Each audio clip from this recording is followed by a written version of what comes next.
So thanks again for joining us, and Tina, thank you so much for the reminder to record the meeting today. I appreciate it. So on the agenda today, you'll see a couple of things. We should be able to run through this pretty rapidly. There are a couple of other updates we want to provide everyone on the call today. The first thing we're going to do, I know last week we didn't really get to cover this, so we're going to make an attempt to do this today. We're going to review the data dashboard right now, okay? So give me a second to pull this up. We had a couple of issues with this previously. IT and working from home causes complications for sure. So give me a second to pull this up.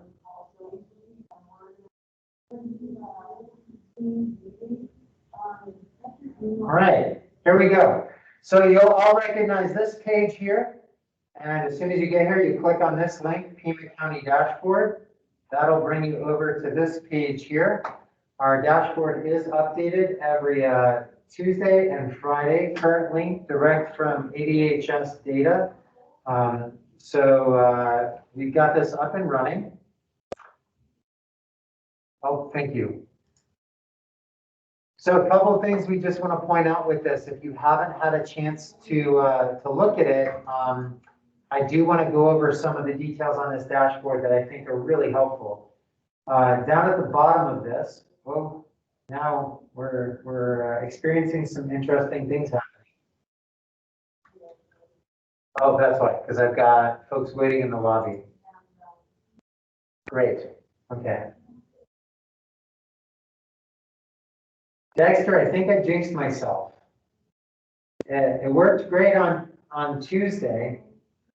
Okay, here we go. So at the bottom of the screen, you'll see the 4 tabs: zip code, census tract, jurisdiction, school district. I should also add that we've been getting about 1,000 hits a day on this website. So we are trying to increase the capacity or the load of traffic that this website can accommodate or experience in any given time frame.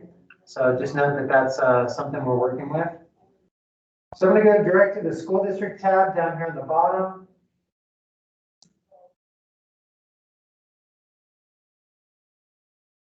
Here we go.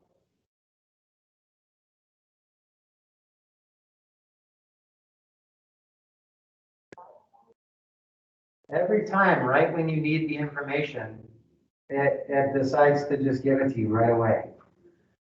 Let's go ahead and try and load up the cumulative cases by date. You know what? I'm going to try doing this on a different computer here because, yeah, this is not working for me today. I think it's just this Thursday meeting. There seems to be a jinx on this, a prohibitive jinx.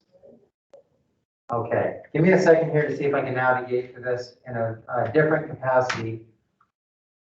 I do another screen share.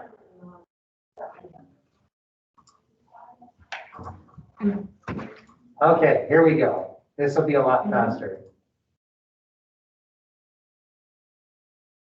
Okay, JROCHEN.com. You got it. All right, thank you. You got it. Bye-bye. And Dexter, can you just let me know if this is popping up on the screen for everyone?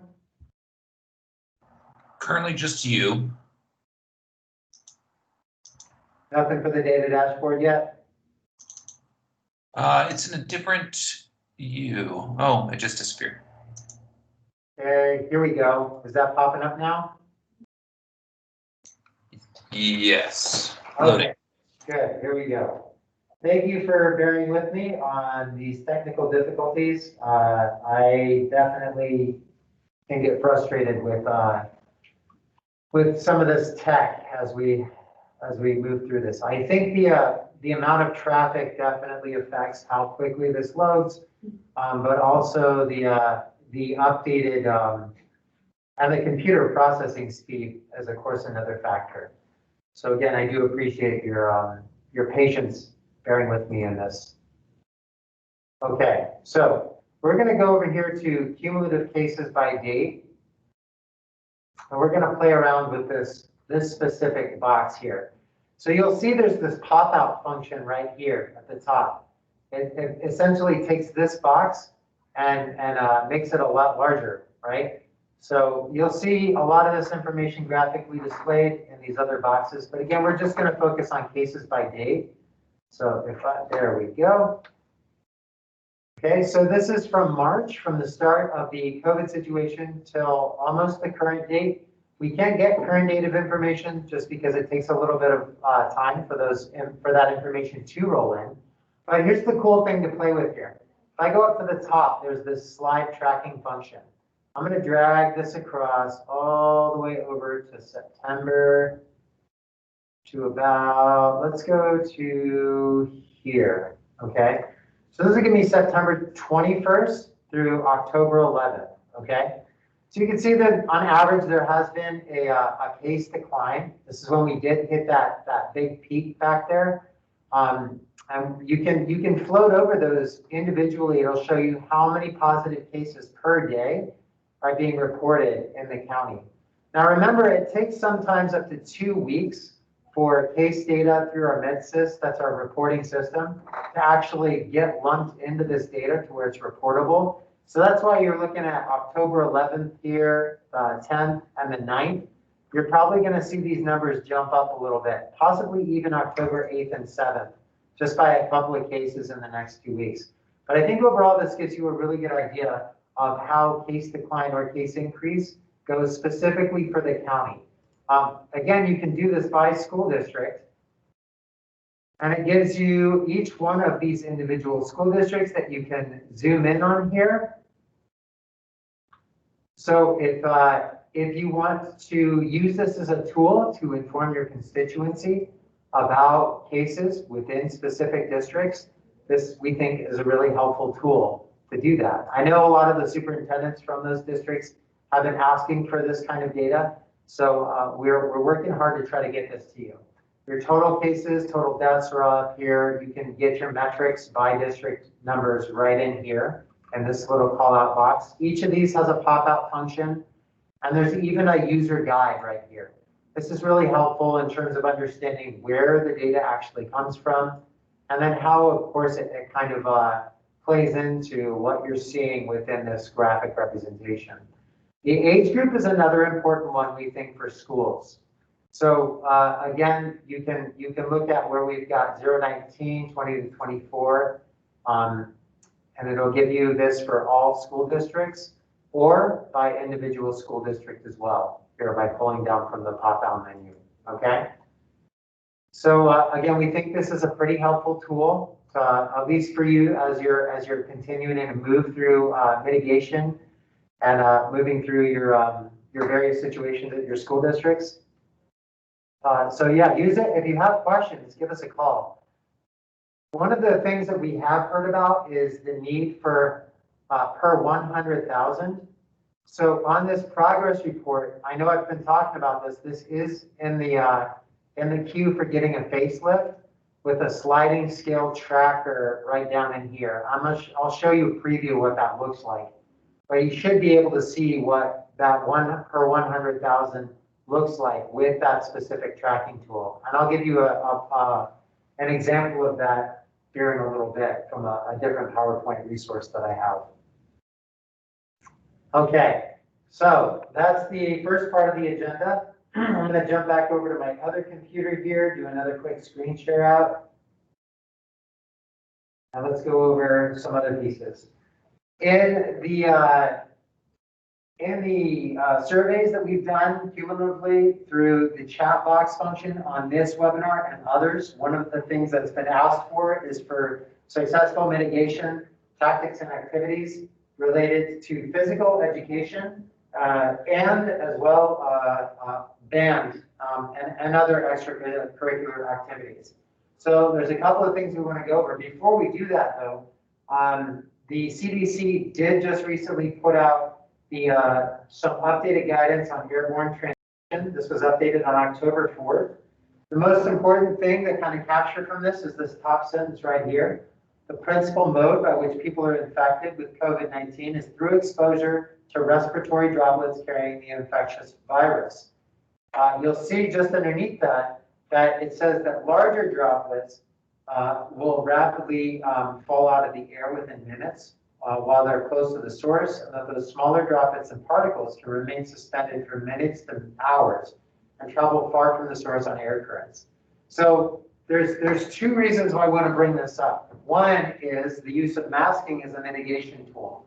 We're finding what we think is more and more support for masks or more and with fidelity as a viable method for reducing transmission. Washing your hands, washing frequently touched surfaces also as a viable method of transmission reduction. But the other thing is that social distancing piece, because especially with the larger droplets, you know, those are more likely to spread when under that 6 foot distance from person to person. And even the smaller droplets and particles have a higher chance of evaporation if it's outside of that 6 foot of social distancing radius, okay? So again, just re-emphasizing this guidance again, there's more scientific evidence that points to those mitigation factors being real critical in reducing the spread and transmission of COVID-19. The link for this article is included in the agenda that I sent out. So feel free to just peruse this a little bit more. It does go into some detail about the difference between aerosol and airborne transmission and the specific definitions and technical points within those resources that are critical to consider, especially pertaining to mitigation planning, okay? It does talk about ventilation as well as an important mitigation factor to consider. So as you're consulting with your facilities management or with your buildings themselves, being critical and thinking about that ventilation is another important point to consider, okay? I'm going to jump over to the physical education mitigation strategies real briefly on the agenda, just to kind of pull that up for a second so you can see where I'm at. Let me do a quick, again, stop and screen share. Okay, so again, here's the agenda. So you'll see the dashboard overview. The airborne transmission right here from the CDC link is right there. We'll go over a separate tool that I want to highlight that will demonstrate the need for that. But right now, I'm going to take you to the Shape America and the West Point Band mitigation tool or resource that was developed by the military. So in terms of physical education and physical activity mitigation practices, I found that Shape America is actually an excellent tool for assisting with this COVID mitigation, especially some of the blogs. So Shape America stands for School, Health, and Physical, or Society of Health and Physical Educators. School health and physical education is another way that I've seen that demonstrated or spelled out. So right here underneath the homepage, they have this link for COVID-19 resources. And this is actually where the link takes you to, is this page. And underneath this page, you've got professional learning activities, instructional tools and resources, instructional videos, self-care, which you've heard us talk about a lot in terms of COVID mitigation, and also in terms of hybrid instruction. One of the big points that the health department has consistently been messaging out is the importance of self-care. Ideas on SEL and trauma-informed practices. So there's some really great resources in here for your physical education teachers and also your teachers in general. We know that a lot of kids are kinesthetic learners. So taking that into consideration is an important factor in terms of return to hybrid instruction, especially as you start to increase or implement in-person instruction, right? There's some really, really great stuff in here. And I think one thing that we may do in the future, if the need or the ask is there, is we could potentially ask someone from Shape to jump on one of these calls and give a little bit more details behind some of these resources. In the meantime, the instructional tools and resources and this playbook link are the things that I have found most helpful in terms of coming from a physical education teacher's perspective. those tools have been really helpful. So share these resources out with your networks and with your connections and with your teachers as well, okay? The second thing that I want to point out, actually, before we do that, we actually went through with getting a contract with a local physical education teacher who's creating some videos right now for out-of-class physical education instruction. They're standards-based. They have a lot of social and emotional learning content. They're trauma-informed lessons. Those are going to be available through YouTube and through some of the health department social media channels. We'll be sharing links out to those as soon as those videos are done, which should be within the next week or two. We'll make sure to get all that information out to the schools on this call as well, okay? So next resource is the West Point Band Mitigation. This has got some really great guidance as well as some practices. They do have some stuff on plexiglass barrier overview up here at the top and PDFs on doing that. They talk about how their formula for infection is actually applied and the applications for that. The increase in airspace and time, expanding distance between musicians, the use of barriers between musicians, as well as audiences. But here's the cool part. These annexes down here at the bottom, A, B, and C, I think those were really helpful in terms of like a grid layout or an actual applicable layout. So what they're doing in terms of their mitigation for the West Point Band. They've got a bunch of great references on the bottom here as well to kind of reference and look at. And there's even right here, there's a really great video via their Twitter link that shows you what this all looks like in application, okay?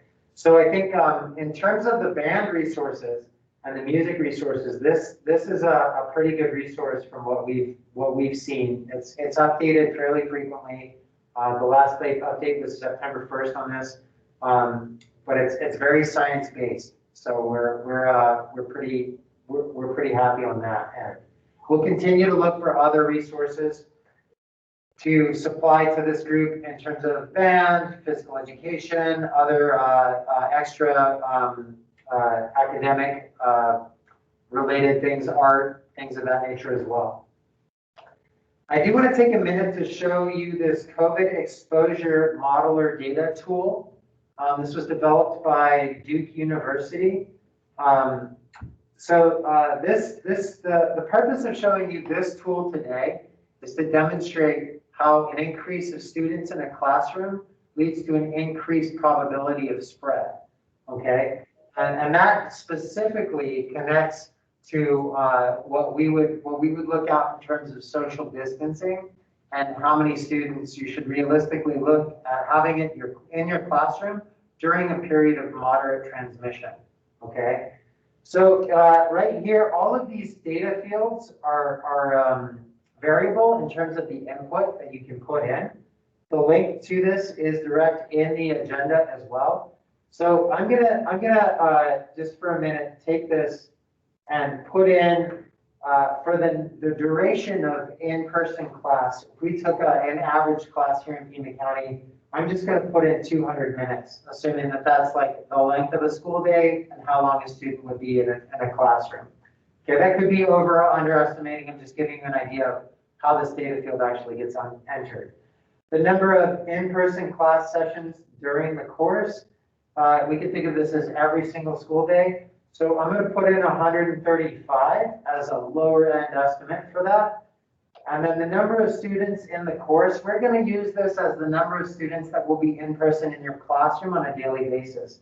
And we're going to start this out with 10, okay? The floor area of the classroom, it's 900 square feet. We're going to put in 800, just a little bit smaller classroom. You know, thinking most classrooms that I've seen in Pima County, maybe 500 to 800 square feet. You can put in your own measurements for what works for your school site. And then the height of the classroom, we're actually going to put this at 12 feet. I know there's been some classrooms where it's 10, some are a little bit higher. If I can touch the roof of the classroom, it's about 10 feet or so. And now when I got all of that data input, I can go down to the bottom, click this button that says calculate infection probability. And then it's going to give me the probability of infection for a faculty member teaching the course and for a student taking the course. 7.52 for faculty, 9.77 for the student. Now over here on the side, you've got these uncertain parameters, which you can use our data metric, the tool that I showed you earlier. And that's why I made a point of pulling out those last 2 weeks, because that'll give you a good idea of the rate of infection within the community. The percentage of the faculty age people. So I showed you where to find the age ranges on that previous data tracker tool. You can input that custom ranges. You can even adjust that for your school district. The percentage of student age people in the community who are infectious, those are again the positive cases. And again, you can adjust and input that data field on your own. Mask efficiency and reducing virus exhalation and inhalation, like those are parameters that if you work with us, we could probably get them to you.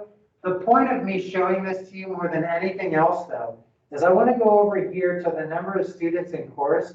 I'm going to jump this up to 20, okay? And I want to watch you. I want you to watch how this infection probability jumps up. So now instead of 7, we're almost at 13% for faculty and at 14.5% for students. Okay, that's a significant increase in percentage of probability for infection. Take into account that that metric is either gonna increase or decrease based on your classroom size, based on your ventilation, based on your inhalation rate. Like there's a lot of other factors to take into consideration there. But again, the main point I want you to take away from this is the more students you have in one classroom at any given time, the more likely you are of viral transmission, okay? So that's the big point in showing you this calculator. I do think it's a tool for you to play around with, to look at. I do wish I would have found this a little bit sooner and shared this with everyone, because I think it's a really great tool in our course. But it is, again, included in a link to the agenda. So I'm gonna, at this point, jump back over to the agenda and move to taking questions or comments or anything at this point based on the information that you've seen. We went over a couple of websites. We went over this transmission tool. We went over the data dashboard. I'm going to go ahead and open the chat at this point. So if you have any questions, comments, or concerns, please feel free to put them in the chat or raise your hand and you can unmute.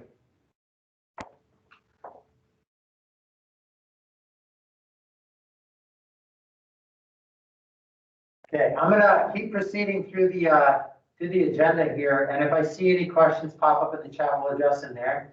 I did ask my colleague, Krista Romero Cardenas, dang it, almost, to jump in and talk about a additional resource that the logistics branch of the health department is going to be providing schools here very soon.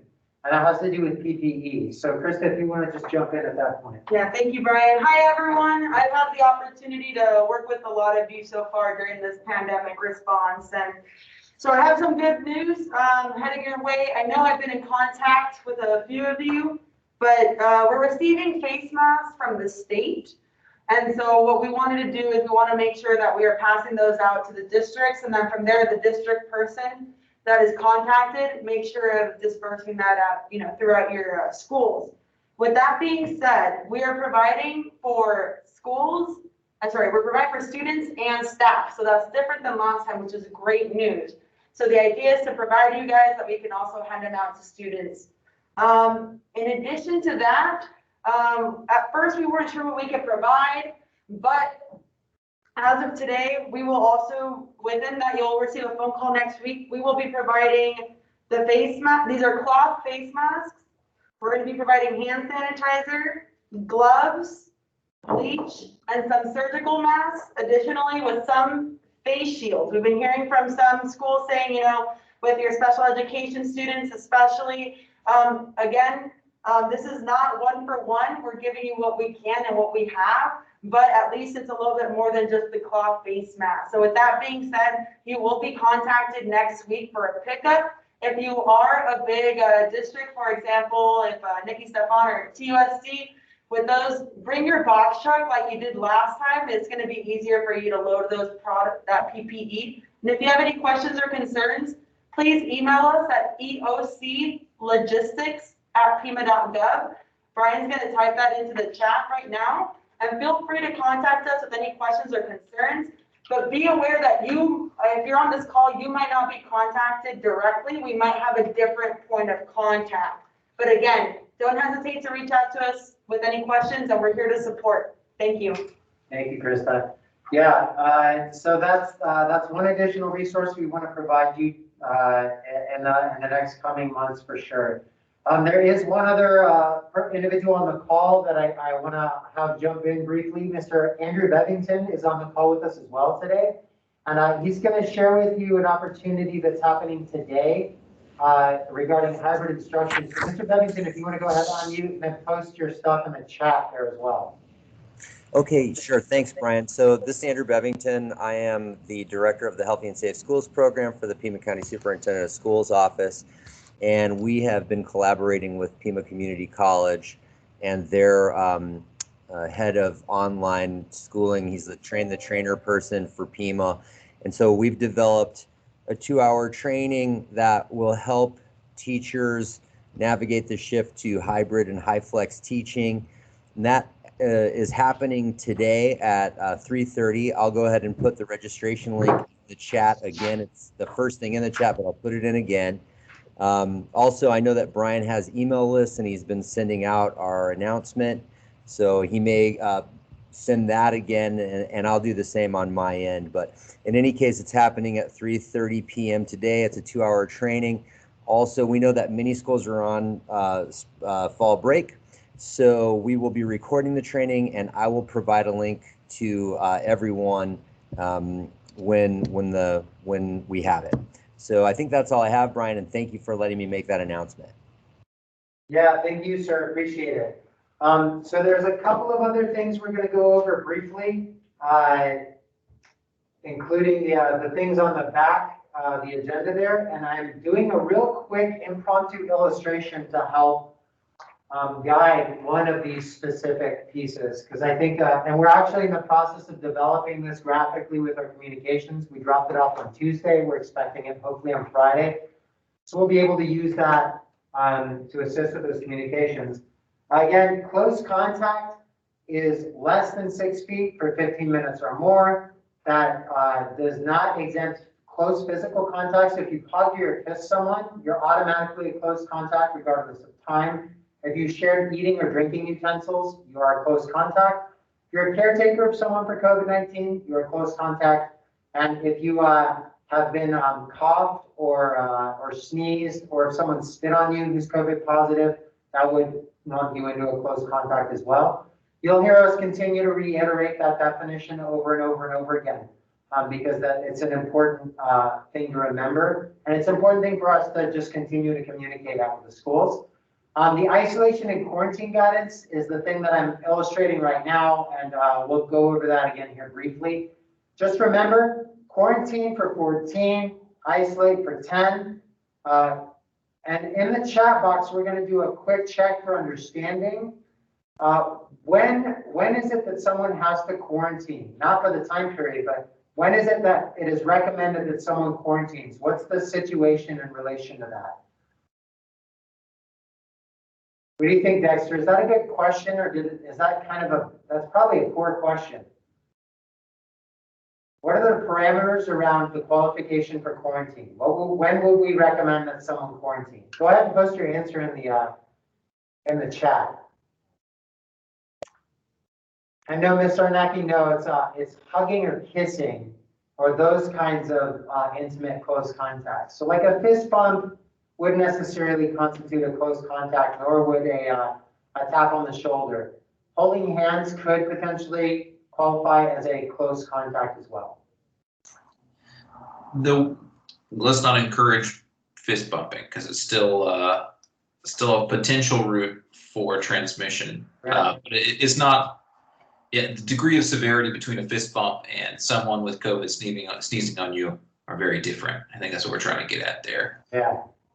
You'll have to forgive my really poor, oh, good, Sherry, yes. Quarantine is the exposure to a positive case. Awesome. Miss Stanley, awesome. Yes, okay, great. So quarantine is only in relation to if you've been exposed to someone who's a positive case. Awesome, awesome, awesome. This is great. Isolation happens when you are an identified confirmed positive case, okay? Remember, it's confirmed positive case. Those are the parameters around that. Symptomatic, you would also isolate for 10 days. You can get out of that isolation if you provide a negative COVID test result or an alternate diagnosis from a healthcare provider. Okay, those are the two conditions. I know in TUSD it requires 2 negative tests before removal of isolation. So those are details to remember. And I'm drawing out a quick example of some of the complexities involved with quarantine and isolation with multiple individuals inside of a household. Okay, so while I'm doing that, I'm going to have Dexter impromptu jump in and provide some depth on outbreak and an update on where we're going with that while I finish up this brief illustration.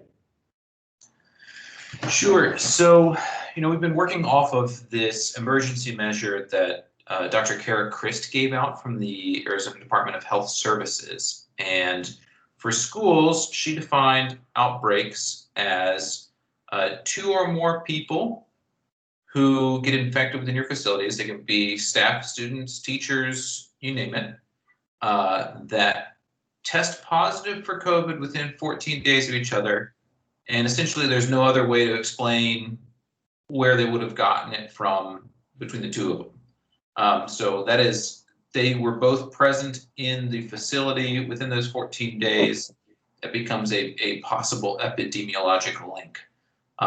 Working on more specific language of what epidemiologic link is, but that's the going rate.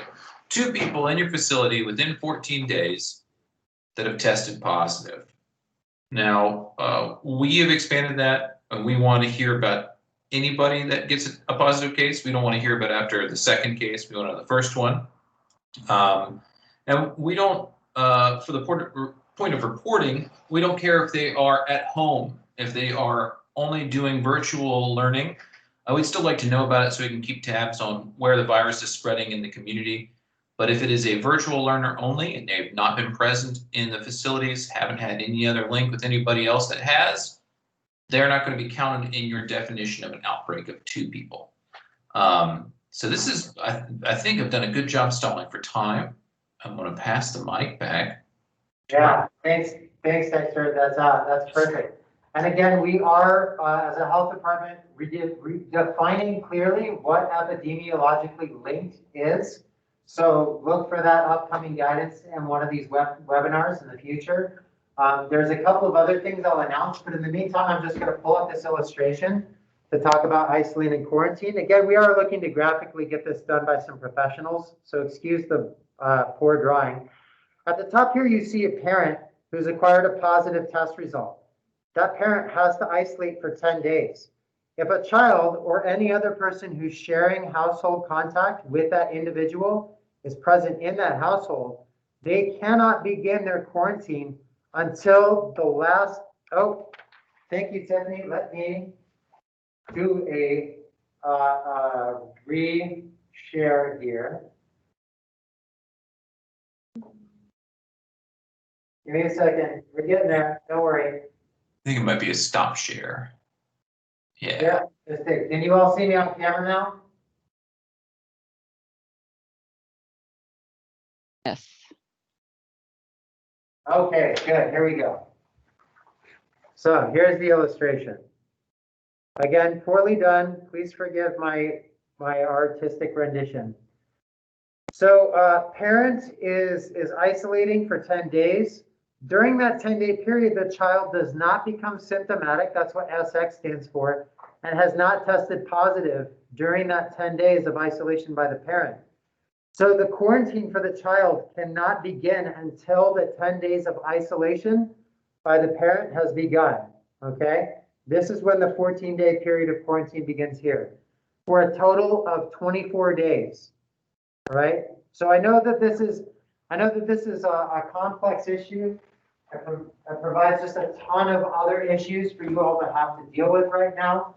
We are looking at providing some updated guidance in collaboration with the CDC around quarantine specifically. It's not fun and it's not the ideal way to get through this right now, but that is what the current guidance is. So just keep in mind that the county is here as a resource to bounce these ideas off of, and it's really easy to get lost in the weeds of rolling quarantine and isolation and what that looks like. So if you're at all confused, don't worry, it confuses the heck out of me too. I know Dexter and I have had multiple conversations like, well, when does quarantine apply without isolation? We have these conversations about it, right? So don't be afraid to call us. That's the biggest point, the biggest message I can share with you. If you've got questions about when quarantine and isolation start, give us a call and we'll walk you through it. We have no problem. That's what we're here for. That's what gives us our paychecks. So quick question from Sherry regarding household members of a student who was sent home with COVID-like symptoms to isolate. The recommendation is household members to follow isolation guidance until it's determined the source of the symptoms of isolation, correct? Okay, excellent question, Sherry. So current health department guidance is that quarantine does not begin until confirmed COVID positive case, okay? Schools have the ability to adjust that guidance to what they think is safest for their communities. So if you as a district or you as a school want to say that if you have someone in the household that's symptomatic, that the entire household should quarantine until a negative test comes back, you're entitled to do that. That's not something that the health department is saying at this point, though. And I am checking in with ADHS on that specific question. So we'll make sure to have a more specific answer for you on that. Currently, that's where our guidance is on that, though. Okay. So again, note that your schools have the freedom and flexibility to adjust symptomatic quarantine and isolation as they see fit on what you think is safest and best for your district. Okay. I'm going to do one other quick screen share here with a couple of other resources, and then that'll conclude majority of the call here today. We just got this in, and I just want to do a check to see if this is going to be something that's helpful for you all to use in school sites. And it has to do with it's like kind of like a flyer or a rack card that you can share with parents. So the question is, what do you do if students become symptomatic, right? And then it gives you quick 3 steps. 1, seek immediate testing. 2, report the results back to your school. And 3, answer the contact tracing calls from the county. Okay, so easy 1, 2, 3s. If you think this is all useful, or if you think it's graphically appropriate, then we want to hear about that. You can feel free to just post that in the chat. And if we get a 2/3 majority, we'll go ahead and share this out with everyone on the call here today. I know we are potentially looking at incorporating this into some county communications in the future. So you might see an updated version of this graphic come out. But if you think this is going to be helpful, we can share it out with you all right now.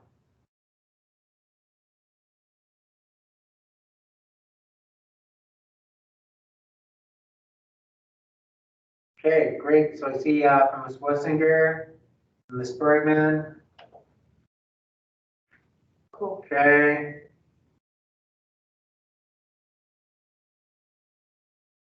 All good feedback, Ms. Franks. Okay, we'll include that. Mr. Ventus, great feedback. Okay, so before we send this out to everyone, I am going to get a couple of these updates on there that were suggested. Seek testing and stay home. That's great feedback. Thank you. Okay, cool. So we're going to get that updated today, and then we'll share that out. 2 other quick things that are coming up the pipeline We had a meeting with the Arizona Interscholastic Association yesterday that went really well. We'll be meeting with superintendents as well as athletic directors in the next 8 days or so. We haven't set up the meeting for athletic directors. We're waiting to meet with the superintendents first.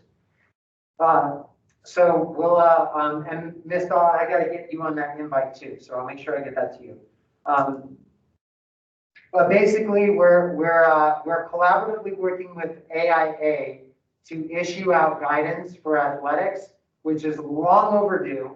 I can also state that in terms of how this messaging is happening throughout the state, we're ahead of everyone else, and we're still way behind. So we're really hoping to get that out to you as promptly as possible, because we totally understand that athletics are a big concern, and for a lot of viable reasons. So we'll have that for you in the next week. In November, I have a meeting with a group of folks here locally that do exceptional education. And we're going to be looking at mitigation strategies that specifically apply to that population. We're going to have some upcoming guidance around that as well. So look for that coming down the pipeline as well. Those are two of the big requests that we've had for folks on this call and on the other one as well. So just know that that information is forthcoming. Questions in the chat box. And oh yeah, good feedback, Ms. Dahl, Spanish version. We'll make sure we get that. So schools recommend children public symptoms. Blah, blah, blah, blah. Yep, absolutely. Absolutely, Ms. Wasco Cothran. We will do that today as well. Video filmed. Ms. Nicole, maybe you could unmute briefly and give me a little bit more specificity, because I'm sorry, there's been a ton of communications that's happened.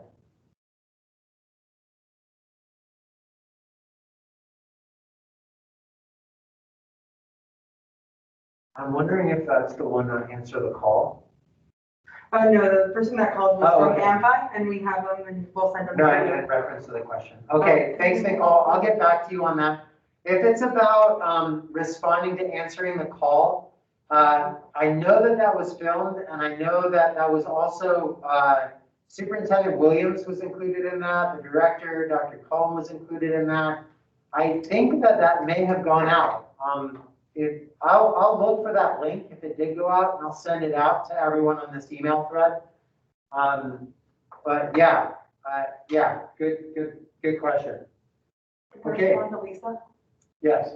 Hey Lisa, Krista here with logistics. I see your message, and what I can do is we've already sent out the distribution list, so I can't change who the designated point of contact is. What I can do is I'll email you and CC the person that we have on file, and then you guys can coordinate for that pickup. Okay, great. All right, everyone. Well, I am going to stop recording at this point. If you have any additional questions, comments, or concerns, I'm going to leave the chat box open for another 5 minutes or so. But again, recording will now cease at this point.